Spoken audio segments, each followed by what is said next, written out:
Hi, and welcome to Battle Arena TV, Europe's premier MMA fight promotion. We've had an incredible week so far. Chris, what have you been up to?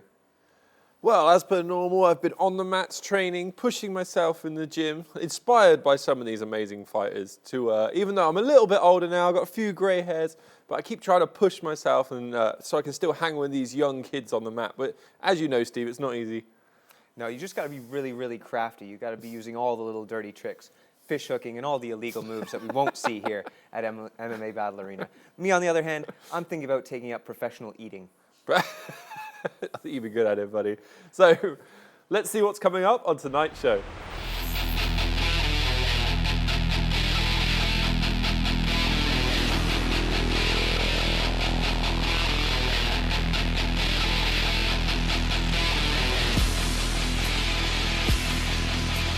Wow, what an incredible night of action that we have ahead of us, and an incredible show at that. But first, we're going to be taking a look at the bantamweight ranks and a title fight from earlier in 2020. Chris, what can you tell us about bantamweights? Well, the bantamweights is one of the smaller weight divisions, so you can expect great cardio and great technique. But these two particular fighters, they were two fighters that were destined to end up fighting each other. Two young prospects coming through the ranks, improving every fight. Especially Antonio Luca. I remember the first time I think me and you commentated on one of his fights. I thought he was quite an average-looking fighter, but what we've seen from him is this evolution, this constant improvement. Every time he's in there, this gradual progression through the game. He's become a great wrestler, a great striker, a great jiu-jitsu exponent, and he's putting it all together. And this was the fight to make. This was great matchmaking by promoter James Price as well, to put these two in there, you know, see who is the number one young prospect coming through those amateur ranks. And now you've mentioned Antonio Longbody Luca. He was really just an athletic standout at first. But on the other side of the cage from him is Nicholas Lucas of Next Generation. And we know that Antonio Luca represents EWF, a real standout gym, but Nicholas Lucas has a huge gym behind him as well. And he's a really good kickboxer. He was going to present a lot of problems for Antonio Luca in this bout. And like you said, so much speed in the bantamweights. They have power as well. They can mix it up. And you don't get to this level, to a title shot, without developing all of your skills in the MMA game. Now, I was able to catch up with Antonio Luca and just see how he's been getting on in training during lockdown, because we always know that he's game for another fight. Let's go to that interview now. Hi, folks. I'm here with Antonio Luca. We're going to be taking a look at his fight in just a few moments. But Antonio, obviously, you are always so well conditioned when you come into fight. And this was for a European title fight at the bantamweight, in the bantamweight division. You know, what was your preparation before this fight? It was really good, actually. I was doing a lot of sprints, a lot of air-dying bike, a bit of strength and conditioning going into it. And it was just, for me, it was the third time fighting at bantamweight, so really making sure that my diet was on point. You know, I've had some bad weight cuts in the past, so I had Dean Kurt helping me out this time, and I was much better. That was a big. Was there anything specific you changed in your diet to help you bring that weight down before you had the water cut? Pretty much just a longer weeks out. Instead of probably like 8 weeks, I think I was doing 12, and you know, just obviously more vegetables in the diet as well, just to keep me fuller for longer. Nothing fun, but it got the job done. But also just a bit more pride with the water cut. Yeah, exactly. Was there a specific technique or particular part of your game that you wanted to make sure that you had prepared for Nicholas Lucas? Because obviously he's dangerous anywhere, but is specifically dangerous on the feet. Yeah, I was going into this fight, I was well aware he had heavy hands, because I saw him like knock out one of his opponents cold. But I also saw him, you know, he was good at ragdolling his other opponents with the wrestling. I think the thing with him was I just had to take control. You know, he was good when he was in control. So I was like, you know, this is my ball, I'm taking it, and this fight goes where I want it to go, not where he wants it to go. But yeah, he was very good. Well-rounded. Yeah. Is that something that you've worked on specifically, trying to be a bit more of a quick starter? Because obviously earlier in your career, it's harder to get started so early and take control, like you said. Is this something that you're trying to work on in sparring in every training session? Oh, yeah, definitely. I always try and be aggressive.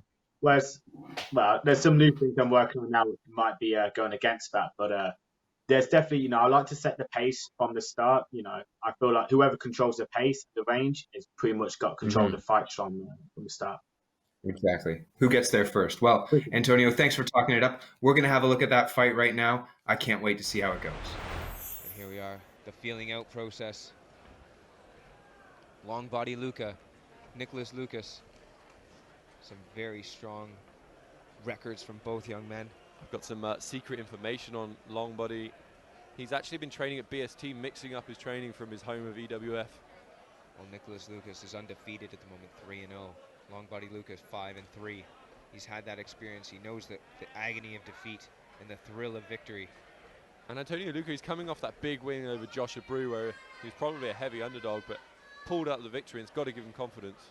Definitely, and obviously training But over. a big jab from Nicholas Lucas.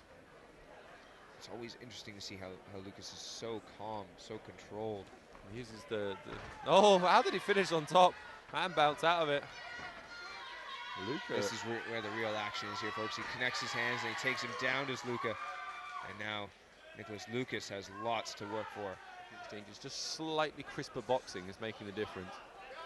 Although, yet a couple there, though. There you go. And steaming forward is long body Luca. Oh, another one. It's just me, but Luca looks a bit bigger in here. I'd say just a touch, yeah. Oh, Nicholas, just such crisp boxing. Doesn't throw a huge amount of kicks, but it's kind of his hooks and uppercuts. Very clean. Shot to the body. Can he spin? Can he take the back now? Very little time left here. here. He's so close, this fight. Needs to stand up. He can't accept the bottom here. Oh, we're going last 10 seconds. He's looking to cinch up a guillotine attempt, maybe even just to keep the judges thinking. Wow, what a fight, Steve. What a fight for our European title. Wow. Winner and new Battle Arena European champion in blue corner,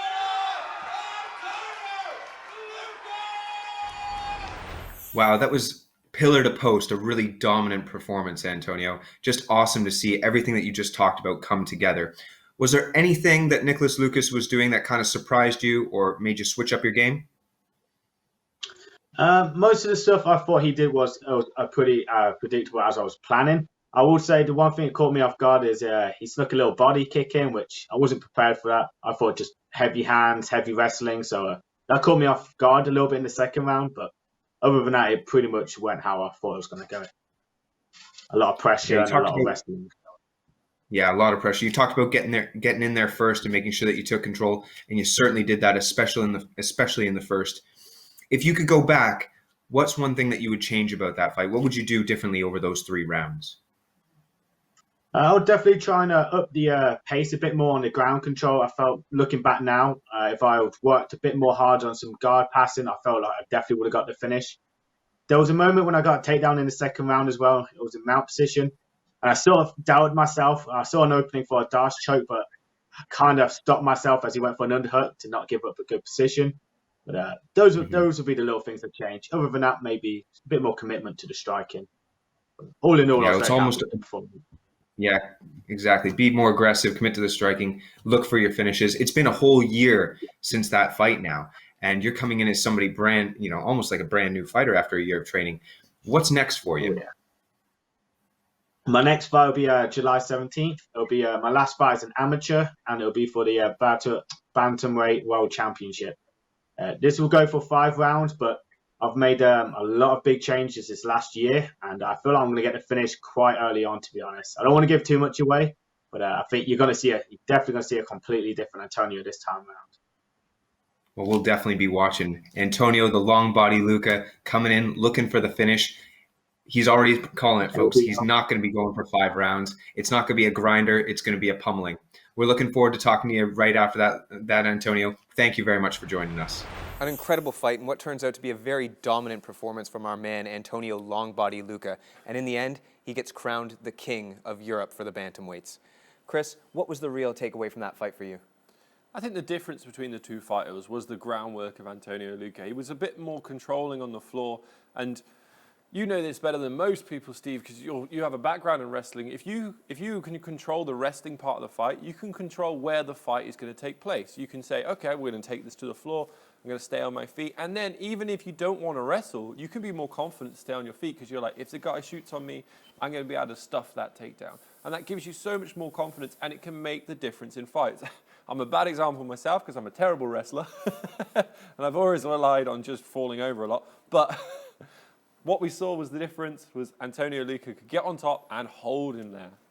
Exactly, and he did just that. And there's just a few takeaways here for you folks at home or you folks that are thinking about getting into MMA. Antonio Luca had incredible control on the ground, and he did something very smart in that first round to stifle Nicholas Lucas. It was obvious that Nicholas was trying to get off his kickboxing game. He was standing up, he was throwing high kicks, he was throwing a myriad of strikes at Antonio Luca. Luca